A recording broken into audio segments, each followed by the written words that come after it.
Estamos de vuelta y vamos de inmediato a saludar a nuestro próximo invitado, es el ministro de Hacienda, Mario Marcel. Ministro, buenas tardes, gracias por estar aquí con nosotros. Muy buenas tardes. Muy buenas tardes. Acá nuevamente. Muy buenas tardes, ministro. Vamos a hablar de la propuesta de pensiones, para sacar adelante la reforma de pensiones, pero lo primero que quiero preguntarle por la estrategia utilizada. ¿Por qué decidió hacer pública la propuesta del gobierno y no la entregó solo a la Comisión del Trabajo, que es donde se ha estado negociando, pensando en que, claro, cuando algo se da a conocer públicamente, le da menos posibilidad al acuerdo y empiezan todos a opinar? ¿Es una estrategia que se hizo exprofeso para presionar la votación en general? Sí, mire, antes de entrar en materia, solo quería hacer un pequeño paréntesis, porque, como sabemos, tenemos 500.000 de hogares en Chile en este momento sin suministro eléctrico. Es verdad. De estos, alrededor de 350.000 llevan sin electricidad más de 48 horas. Y creo que en esto, ¿cierto?, hay que, una vez más, reclamar el avance en lo que es la reposición del servicio por parte de las empresas.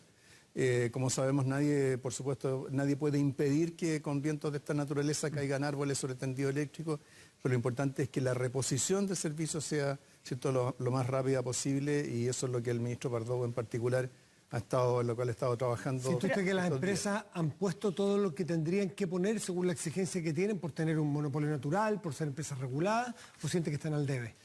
Yo diría que, dado que este es un evento que estaba anunciado con días de anticipación, hay empresas que se prepararon mejor para tener los equipos, los recursos para la reposición que otras. Y hoy día, de hecho, hay empresas en las cuales, o zonas del país, en las cuales las empresas han repuesto mucho más rápido el servicio que en otros casos. Por lo tanto, las empresas que funcionan en la región metropolitana, quiere decir usted, sí están al debe. Están al debe desde el momento que hay, ¿cierto?, 500.000 de hogares sin electricidad, y en la región metropolitana 370.000, por supuesto que eso es estar al debe. ¿Ah? Vamos al tema de pensiones. Muy bien, ahora le pregunto por la estrategia. Yendo a su pregunta. A ver, lo que se discutía el miércoles era cómo seguía la tramitación de este proyecto, porque ya había terminado toda la fase de audiencia, había terminado el trabajo de la comisión técnica que se había convocado, había había expuesto sus conclusiones a la comisión durante la semana anterior, y por lo tanto había que decidir cómo se seguía. Como ejecutivo, nosotros habíamos estado durante varios días, ¿cierto?, pidiendo que se votara en general, porque esa es la secuencia con la cual se vota en el Congreso, ¿cierto?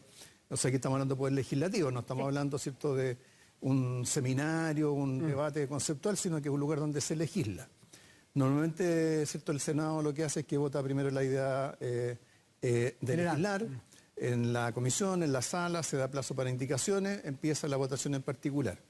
Y hasta ese momento no teníamos claro cuándo iba a ocurrir eso. Y como se había estado argumentando de que había todavía muchos temas inciertos, muchas diferencias, en fin, entonces decidimos sistematizar todo lo que eran propuestas que habían generado alguna convergencia durante el proceso, desde la votación en la Cámara de Diputados hasta el mismo informe de la Comisión Técnica. Dentro de eso también recogimos planteamientos que habían hecho parlamentarios, que habían hecho, en fin, distintos actores que han estado opinando sobre esto. Y de ahí el tema de la distribución del 6%, el seguro social. Tomamos una de las ideas que habían surgido, que parecía destrabar esa discusión, y la desarrollamos de un modo que fuera compatible con el resto de lo que está en el proyecto. ¿Se sintieron sorprendidos? No es simplemente una propuesta del gobierno. Esto es una sistematización de temas que se han discutido de una forma, en versiones en las cuales pueden generar convergencia en la comisión. ¿Usted planteó en algún momento que, como pasó desde la Cámara de Diputados, era un queso suizo, esos quesos que tienen muchos hoyos adentro? Sí. Y es muy gráfico su ejemplo.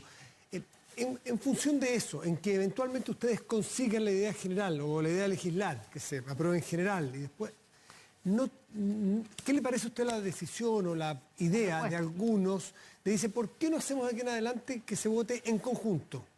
Idea de legislar y la ley misma, la reforma misma. Así se negocia todo en un gran paquete y se puede avanzar. ¿Le parece descabellado eso? Claro, eso es un planteamiento que se ha hecho, que es una excepción a al trámite habitual en el Senado, que requiere un acuerdo de la Sala del Senado, y nos parece que elementos como esenciales de proceder de esa manera sería tener claro cuáles son los plazos en los que sería eso, porque ¿cierto? Si uno va a tener una discusión en la cual nada va a estar seguro hasta el final, va a querer saber, bueno, ¿cuándo es ese final? ¿Ah? Llevamos, acordémonos, 20 meses en la tramitación de este proyecto. Las expectativas pueden ser muchas de aprobar en general y después en particular, o quedaste queso suizo. Entonces al final el resultado no es muy Claro, bueno. lo importante es estructurar un sistema en que vayan produciéndose decisiones, acuerdos, ¿Usted votaciones. descarta que pueda hacerse de esa forma? Porque usted no es parlamentario, pero ¿descartan que se negociara o llegar a un acuerdo en que sea en general y en la ley misma? Bueno, se comentó ese día en la comisión. Nosotros lo que dijimos es que así solo, sin plazo, sin referencia a los temas que se habían estado discutiendo, prácticamente era como un acto de fe, que se requerían otros elementos, ¿cierto?, para poder proceder de esa manera, porque acá no es solamente una cuestión del gobierno, es que uno, o sea, a mí, a mis colegas, a la ministra del Trabajo y también a los parlamentarios, nos toca ir, ¿cierto?, a terreno, a distintos eventos y bueno, toda la gente nos pregunta, bueno, ¿cuándo vamos a tener resulta la reforma previsional? Entonces tenemos que tener algo que decirle, no solo nosotros como gobierno, también los propios parlamentarios. Ministro, vamos a la fórmula del 6%, que usted presenta como este acuerdo, ¿cierto? 3% iría a capitalización individual, 2% a un préstamo para subir las pensiones de los actuales pensionados y de los que están por jubilar ahora pronto, y un 1% aprox a un seguro para compensar a las mujeres que viven más. Hay quienes interpretaron esta fórmula como un 5-1. ¿Es eso correcto? 5 para capitalización individual en la práctica y cuando pasen además los 20 años de transición y 1 para solidaridad. ¿Es eso correcto? Claro, aquí lo primero que hay que acordarse es que estamos hablando aquí de la cotización de los empleadores, ¿cierto? Sí. Es diferente de la cotización de cargo del trabajador y por lo tanto definir cómo se va a asignar esos recursos es como propio de, ¿cierto?, de una cotización que viene de otro actor, que son los empleadores. Esto lo que significa, en términos de lo que va en definitiva a las cuentas de capitalización individual, es que en el largo plazo, ¿cierto?, efectivamente 5 puntos de esa cotización del empleador van a las cuentas de capitalización y un punto queda para el seguro, especialmente para esta igualación o compensación por las diferentes expectativas de vida de las mujeres en relación a los hombres. Y en la transición hay este 2% que se va aportando al fondo a cuenta de un compromiso de devolver, un compromiso documentado, de devolver esos fondos al momento en que el trabajador se retire. ¿No? Eso es lo que se ha definido como un préstamo, es un préstamo al sistema, no al fisco. Ministro, vamos a hablar y queremos preguntarle cuánto le debiera subir, porque es evidente que esta reforma tiene un foco en las mujeres. ¿Cuánto le debiera subir la pensión a las mujeres que están pensionadas hoy, a las que se van a pensionar luego y en el futuro? Le planteamos la pregunta, pero nos vamos a una pausa rápidamente y ya estamos de vuelta aquí en Estado Nacional con el ministro de Hacienda, Mario Marcel, respondiendo sobre la reforma previsional.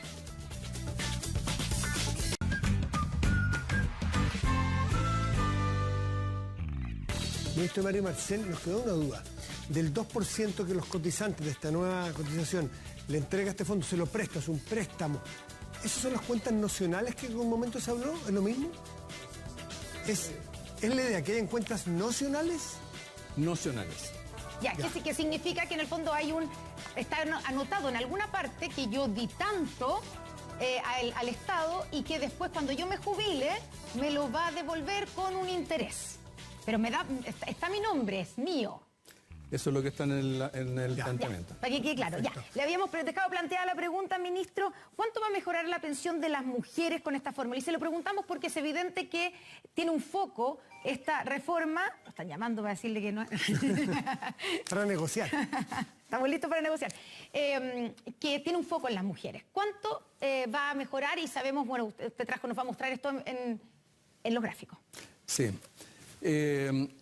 A ver, aquí vamos a poder ilustrar bien también el mismo tema de las llamadas cuentas nocionales. A ver. Las cuentas nocionales es simplemente una promesa que no tiene de una promesa de algo que va a ocurrir en el futuro. La propuesta original del Ejecutivo era un mecanismo permanente. Ahora no es una promesa, es un documento, ¿cierto? Algo que queda anotado, registrado, que se actualiza por una tasa de interés, que lo va conociendo el afiliado y que está respaldado por un fondo. Un fondo al cual va contribuyendo el Estado todos los años de aquí para adelante. Entonces eso es una diferencia bien importante. Y aquí lo vamos a ver reflejado en este ejemplo. Acá tenemos el de una mujer pensionada actual, o sea, con 20 años cotizados, con una remuneración superior al salario promedio, o sea, eso equivale más o menos a 1.700.000 pesos. Entonces, esta es la situación actual. Tiene, en este caso, una pensión autofinanciada de 280.000 pesos. Sus ahorros. Eso es lo que hay actualmente. PGU. Y a eso se agrega la PGU de 214.000 pesos. Sí, lo que da casi 500.000 pesos de pensión, muy por debajo de su sueldo. Claro. Lo que tendríamos en el futuro, en este caso todavía estamos hablando de una pensión actual, sería la misma pensión autofinanciada, eso ya está dado. A eso se le agregan 250.000 pesos de PGU, o sea, la PGU que se sube. Incrementada, 44.000 pesos de la bonificación por diferencia de expectativa de vida entre hombres y mujeres, y 75.000 pesos, que es esta garantía del Seguro Social, que está financiada con este aporte reembolsable del 2%. Total, casi 650.000 pesos, es decir, un aumento de 35%. Pero, ministro, disculpe que lo interrumpa, esos 250.000 pesos de PGU, eso es una esperanza de poder conseguirlo. Algunos planteaban que era para el 100% de las personas, en la promesa del gobierno estaba. ¿Va a quedar en el 90% como es hasta hoy la PGU? ¿90%? Sí, esa fue un planteamiento que hizo el comité de expertos, la comisión que se formó, que tuvo unanimidad en esa comisión y por lo tanto la estamos recogiendo acá. Perfecto. Eso libera unos recursos que ahora se invierten en este fondo, fondo de garantía, de acumulación, garantía, para asegurar, ¿cierto?, que se cumple la devolución de estos aportes a los afiliados. Ministro, vamos a la siguiente gráfica que nos muestra la situación de una afiliada actual que va a pensionarse pronto, ¿cierto? ¿Cómo le mejora a esa persona? A ver, aquí tenemos aquí estamos hablando ya con 30 años de reforma, o sea, aquí ya estamos mirando 30 años más adelante, ¿cierto? Una afiliada que en la actualidad junta 35 años de cotizaciones, perdón, 20 años de cotizados, que tiene una remuneración de 100% del salario promedio. Ojo que antes habíamos visto 150, sí. Ahora estamos viendo 100. ¿Ya? Entonces acá actualmente tendría una pensión autofinanciada de 298.000 pesos, un poco mayor que la anterior por la acumulación de ahorros que se puso entre medio, la misma PGU. Y ahora con la reforma sumaríamos a estos 298.000 pesos 56.000 pesos que se generan porque en este conjunto de planteamientos, en este conjunto de propuestas, hay una serie de mecanismos para aumentar el volumen de cotizaciones, reducir las lagunas que habitualmente se habla, y aumentar la rentabilidad. Entonces eso le agrega más a la pensión autofinanciada. A eso le agregamos la pensión, la PGU, y luego tenemos, ¿cierto?, tanto la bonificación por tabla, perdón, eso está allá abajo. Sí, se agrega el aporte intrageneracional y el aumento en la industria por estos factores que mencionaba recién. Eso da un total de 762.000 pesos, es decir, un aumento de 50%.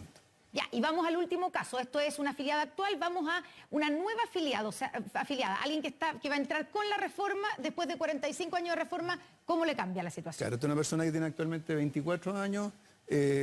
Aquí ya tenemos la reforma totalmente en régimen.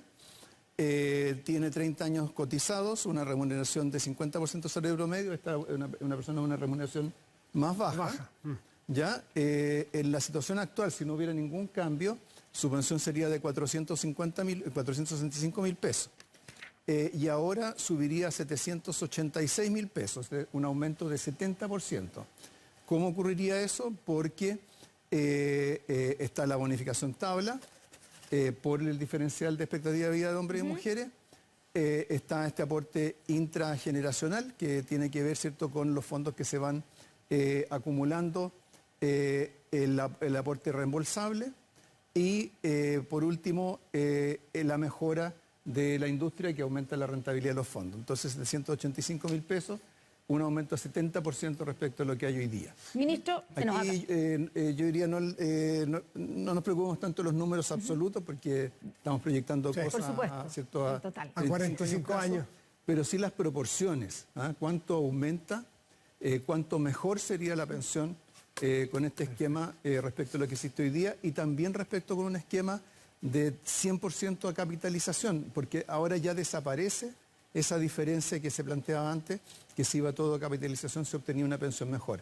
Ahora, como este aporte de 2% tiene una rentabilidad al momento de devolverse y se suma la rentabilidad que se haya obtenido por la administración de los fondos, por los inversores, administradores de inversiones, todo eso hace que se capture toda la mejora a través del tiempo y sea comparable con la alternativa 6C. Exactamente. Nos pidió el tiempo Solo, dígame sí o no, ¿esto va a quedar, tanto la idea de legislar como la votación en general de la reforma de pensiones para después de las elecciones municipales?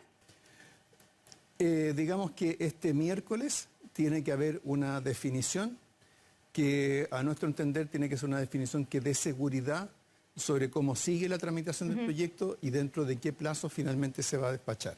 Eso es lo que esperamos para este miércoles. Creemos que con el trabajo que se ha hecho, creo que ayudamos a darle sustancia, contenido a una definición de esas características y por eso esperamos tener buenas noticias que compartir este miércoles y si nos volvemos a encontrar más adelante, por supuesto, acá. Ministro Mario Marcel, ministro de Hacienda, muchísimas gracias por acompañarnos este domingo. Que esté muy bien. Muchas gracias, ministro. Muchas gracias a ustedes por acompañarnos y quédense con nosotros. Ya vienen todas las noticias en 24 horas tarde. Buenas tardes. Gracias.